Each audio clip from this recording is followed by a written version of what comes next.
බෝවන් මේ ඔබම දන්නේ පිපෙන කුසුම් සමාජයේ ප්‍රචාරක අංශය.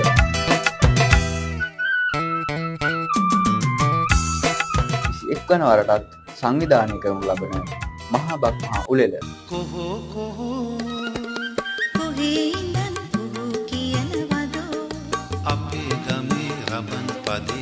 සමහර හාගිවීම, ඉදිකට්ටට නූල දැමීම, අලියට ඇස තැබීම සහ තවත් ක්‍රීඩා රැසක් සමගින් බක්මස 15 වන දින සුගතදාස ක්‍රීඩාංගණයේදී පැවැත්වේ.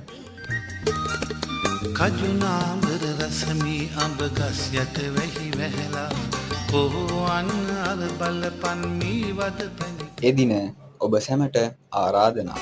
අවුරුදු ආවා නව අවුරුදු ආවා